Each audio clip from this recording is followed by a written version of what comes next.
What's up, everyone? Welcome to the 121st episode of Cartoon Fight Club. I'm your host, Animation Rewind, and if you're new to this series, then be sure to check out the older content. But if you know how the game is played, then let's get ready for the fight. Tonight's episode was animated by Zeus McLaren, so if you enjoy what you see, head on over to his channel and subscribe. Speaking of tonight's battle, we have a fight between Popeye the Sailor Man and Popeye the Sailor Man. With all this being said, let's introduce Cartoon Fight Club's 121st Round of Fighters. Popeye. Not much is really known about his background. We do know his first appearance was actually not in his own show, but Betty Boop's show. I know, really interesting. Popeye is extremely powerful. He does the impossible. He can easily bend and destroy bricks with his bare hands. He once hit a cloth and an anchor so hard that they turned into smaller cloths and smaller hooks. Because reasons. He can move ginormous ships just by blowing on the sails. How? Don't ask. Popeye also is very lucky. He can do what most cartoon characters can do. He's got that toon force. He can be electrocuted and burned and much more can be fun. He's also fairly athletic. He's fast enough to be at the top of the building, drop the piano, and run to the ground and catch it before it hits the ground. He can keep up with cars and trains, and also he can move so fast that he creates after images, making it look like he's fighting himself. Pretty cool. He also has the fourth wall awareness. He can talk to the audience, like me. And you see that little pipe that he carries around in his mouth? That's not just for being a pipe. That's also when he blows on the thing hard enough, it can become a blowtorch and melt through pure metal. How? I don't know. Stop asking. He's Popeye. And this is just his base form. This is not even what he can do when he adds his spinach to the power. He carries one can around of spinach, and once he eats this, he becomes so much more powerful. With the spinach, he can punch a man around the entire world. Clap for him for actually surviving that. He can also punch an animal so hard that they turn into the cocoon. Like he punched a bull and created the meat market. And also with his spinach he becomes immortal. You cannot kill him while he's in his spinach form. And not even somebody like Ghost Cypher with his reality warping powers can affect him in this form. For a short period of time, however, it does not really last that long. Popeye really only carries around one can at a time with him, and sometimes he's been caught off guard with no can at all. And also, Popeye is pretty dang nice. He falls for crocodile tears and the most obvious tricks can trick him. Like even a mustache can trick him into thinking you're somebody else. And he's not a strategist. He uses his fist rather than his brain. And in his base form, his durability can be limited, really. While capable of taking some pretty dang insane blows, like say getting hit by a car or falling off a mountain, Olive Oil once beat him up with a broom. And his spinach is able to be used by other people. Like when Olive Oil ate some and then beat the crud out of Popeye so badly. But despite this, he is one tough slaver and you do not want to mess with him. Heck, he once destroyed Mount Everest with a few good punches on him. Dang, that's powerful. But is he powerful enough to take down Popeye? Let's start this off with a not-so-fun fact. Did you know Sony Animation canceled their Popeye movie in favor for the Emoji Movie?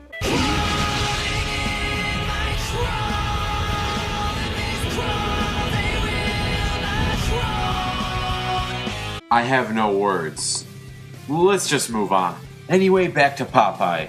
The actual story behind Popeye begins with a local Chester commoner known as Frank Rocky Figel. Frank was known as a local legend for the town of Chester, Illinois. He got into many fights and never lost. He was much stronger than most other men, and he smoked out of a pipe. This inspired Thimble Theater and EC Cigar to create a comic book character known as Popeye. The concept of Popeye was to teach two simple morals. 1. To never be afraid to defend yourself against bigger bullies, and 2. To make sure you always eat your vegetables to grow big and strong. However, eating vegetables like spinach doesn't exactly help every cartoon character.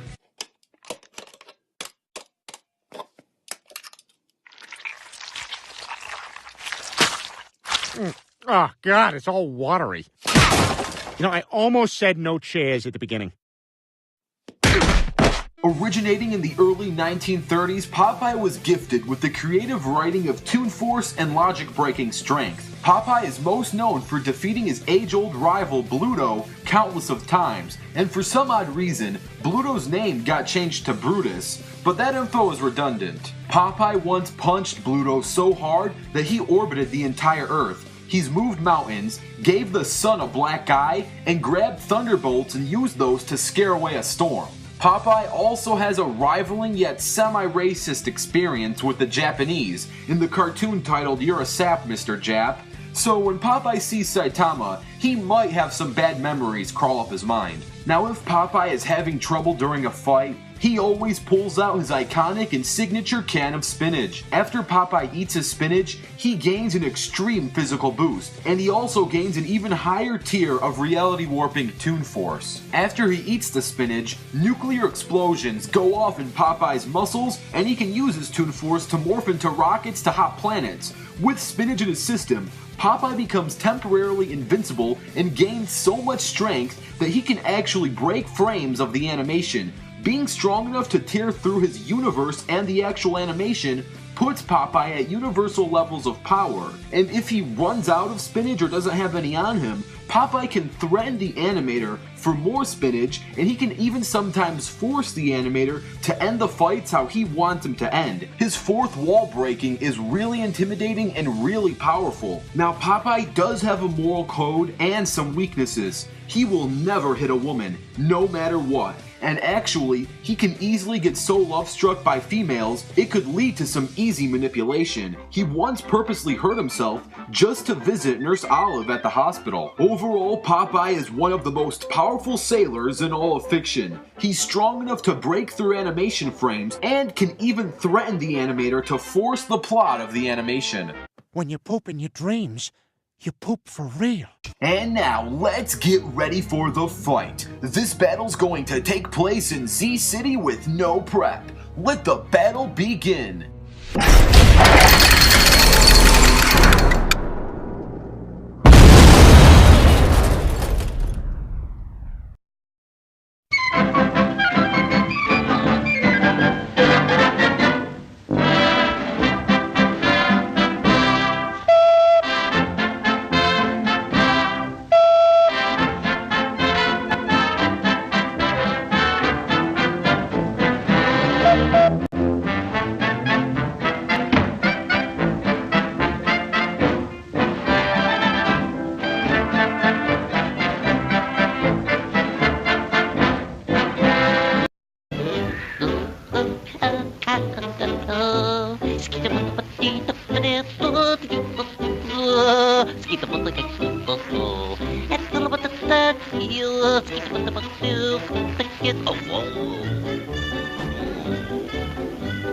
Who are you?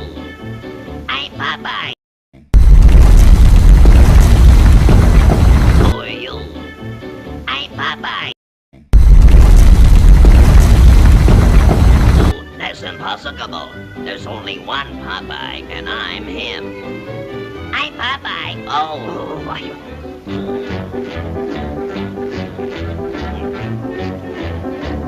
look, I'm me, and me is Popeye. I can't be you. I'm Popeye. Whoa! Ain't there just one Washington? Yep.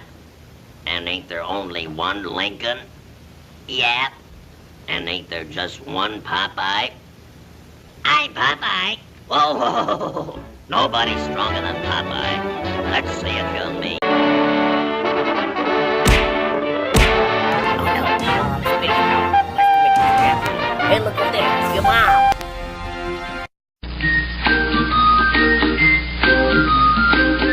You're getting to be a big boy. I'm just a kid who's 4 each day.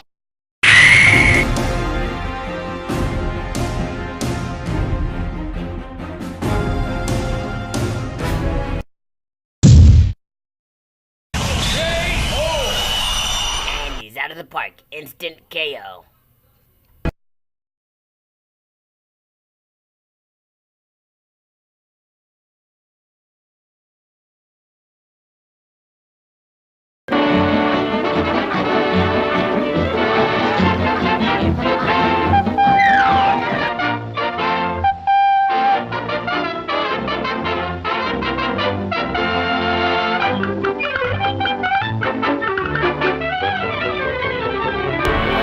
Back from the park so quickly, Caillou. I'm Popeye the Sailor Man.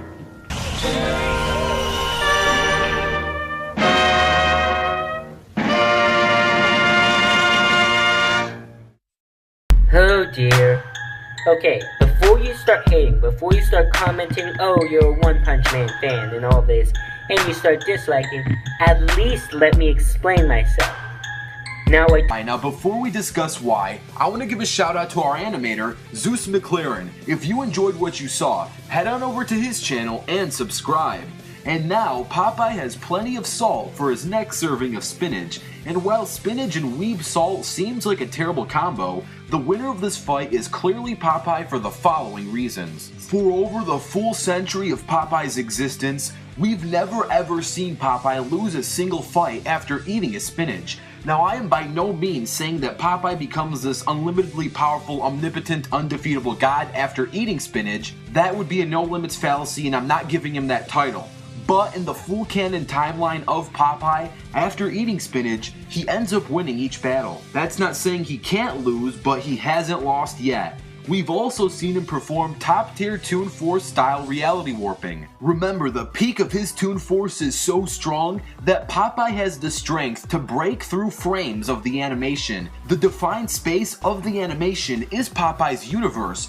Therefore, this feat puts Popeye at a universal level of strength. Now, Saitama might have an edge in speed before the spinach intake, keyword might. We've seen Popeye do some extremely fast things, but the biggest argument against Popeye would be that Saitama would be able to kill Popeye before he even eats spinach, but this would be near impossible for two reasons. One, even if Popeye dies, he has the Toon Force to attract spinach towards his dead body, which would bring him back to life. And two, Saitama wouldn't know that Popeye gets powered up from spinach, so he wouldn't know to use his serious punch right away. If he saw Popeye eating food during a battle, he'd most likely be confused. Saitama starts most of his battles going easy, he doesn't go in full throttle. So again, by the time Saitama knows how much force he needs to kill him, it would be too late. Now, another good argument is, what if Popeye runs out of spinach or doesn't have any spinach on him? This wouldn't be the case because Popeye almost always carries spinach with him, and if he doesn't have any, he can threaten the animator to give him some more spinach. Popeye's Toon Force and fourth wall awareness is so self-aware and intimidating that he can force the animator to animate the scene how he wants it to be animated. This level of Toon Force is something that Saitama would not be able to compete with. And of course, I know that a lot of people are going to be saying that Saitama is just a joke or gag character that isn't meant to lose. Now, there are many fallacies with using that logic, but I am okay with allowing this flawed logic to be used for this debate, because Popeye can counter it. So even if we use Saitama's character trait as a battle feat, then it would only be fair to use Popeye's character trait of being an undefeatable fighter after eating spinach. Keep in mind, we shouldn't be using either character traits for the debate, but even if we bring up this terrible logic, Popeye's traits would be more dominant than Saitama's. The proof is brought once again from the time he threatened the animator. And obviously, without that terrible logic, Popeye's feats and stats far outclass any of Saitama's. His universal animation-breaking strength is something that Saitama has never even been remotely shown to do. So maybe we need to give Popeye more of a challenge. So if you want to see a 3-on-1 sudden death between Goku, Superman, and Saitama versus Popeye, all you gotta do is like this video. If this video gets 15,000 likes, there will be a 3-on-1 sudden death. Also, please comment down your own ideas for future episodes of Cartoon Fight Club. And stay tuned, because the next fighters are going to be revealed on the next episode of Cartoon Fight Club. This is Garnet, back together. And I'm never going down at the hands of the likes of you, because I'm so much better. And every part of me is saying, go get her. Turn around, kid, it'd be a crime if I had to go back on the promise that I made for you, so don't step over that line, or else friend, you're gonna have a bad time.